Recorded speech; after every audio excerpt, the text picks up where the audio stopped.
그 국민의힘 의원님들이 좀 이렇게 다소 명확하지 않은 얘기를 하시고 해괴한 말씀을 하시는데도 오늘은 화가 나지가 않네요. 어쨌든 검찰 개혁이 이제 이루어질 거다라고 생각하니까 전 개인적으로 기분이 너무 좋아서 이렇게 화가 나지 않습니다.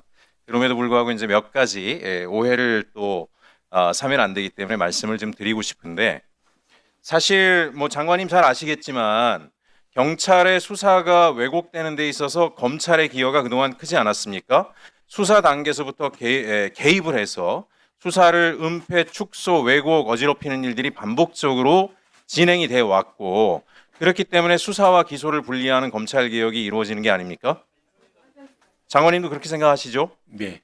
예. 그리고 또 하나, 저는 오늘 경찰의 수사라고 하는 막강한 권력이 강화되는 것에 대해서 우려를 말씀하시는데, 그 사이에 이 수사가 막강한 권력으로 국민들을 옥죄했던 것은, 인권을 보호하지 못했던 것은 검찰까지도 수사권으로 성과를 인정받았기 때문이 아닙니까? 네. 사실은 경찰은 수사의 결과로 인정을 받아야 되니까 강력하게 수사권을 발동을 하지만, 거기에 검사까지도 수사의 결과를 통해서 자신의 능력을 인정받으려고 하다 보니까 수사가 과잉이 돼버렸는데, 이제 이렇게 분리가 되게 되면 검사는 수사로 자기 성과를 받지 않으니까 수사한 내용이 적절한지를 보고 기소를 할 건지 아닌가 할 거냐 말 거냐로만 성과평가를 받으면 되는 거 아니겠습니까? 네, 맞습니다. 그럼 국민의 인권이 보호되지 않겠습니까? 네, 네. 경찰의 과도한 수사에 대해서도 그거 자체로 견제가 되지 않겠습니까?